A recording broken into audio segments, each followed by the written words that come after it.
keen, Vin, to get some tips or some ideas or best practices to help people make decisions around behaviors to improve like the actual process itself. What kind of tips could you give people that are listening right now?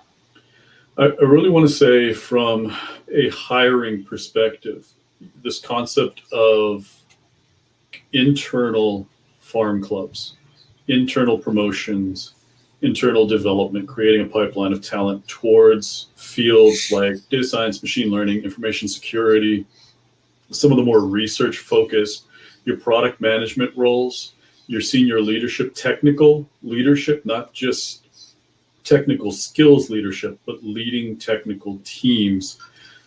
Develop people in that direction and develop people with a growth mindset and adaptive thinking into that direction. Begin to get the organization used to looking at the cost of someone leaving in terms of knowledge. What are we losing if this person leaves? Also begin to look honestly at what your organizations look like. If you sit down in an organization and everyone has the same background, there's a problem with the hiring process. That's an immediate red flag. There should be a diversity of backgrounds. You should see a diversity of degrees, colleges, levels of experience, backgrounds. Where did they come into the field from? Where did they come into InfoSec from? Where did they come into machine learning from? Do you have a lot of people from a software development technical background? And do you also have people who are very research focused, who are looking at this from a deep understanding of the concepts and theory behind what's going on? Are they working well together? Is there a level of teaching back and forth between the team and external organizations?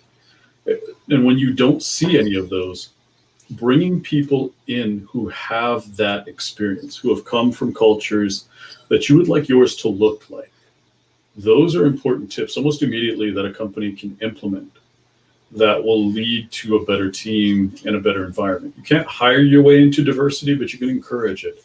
And you can begin to get people to think differently, and creating an open process, an inclusive process that wants people versus an exclusive process that wants one person.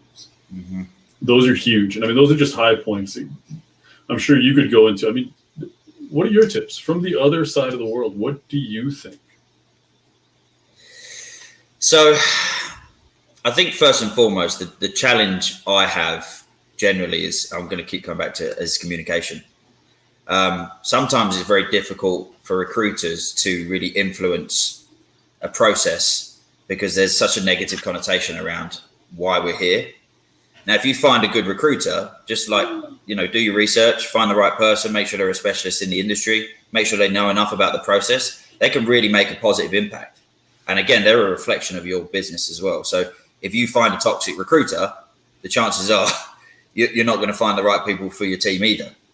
So I think my advice to businesses would be really do your research when trying to find an external partner, at least from my perspective. Really identify whether they can bring value to the process.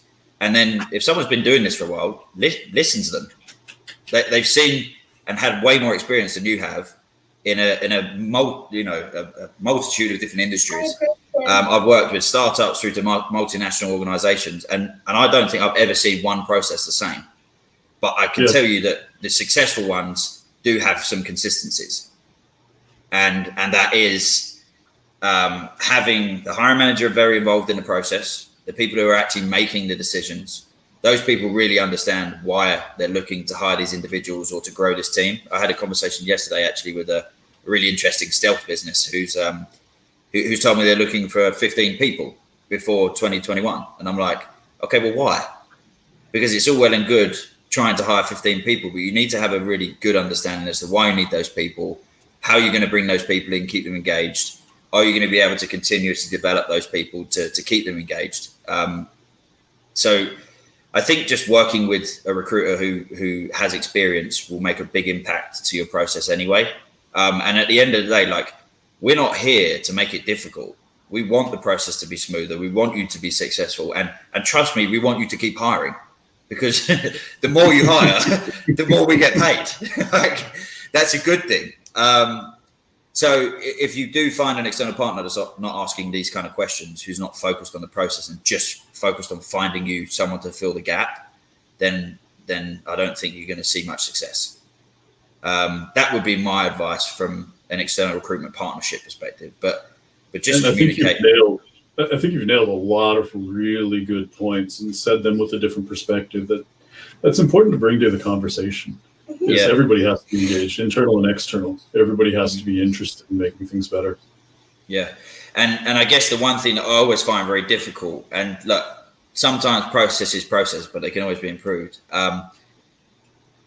When we're working with a business, our mission isn't to come in and infiltrate and take all of your good people. We've signed a contract. We're a partner.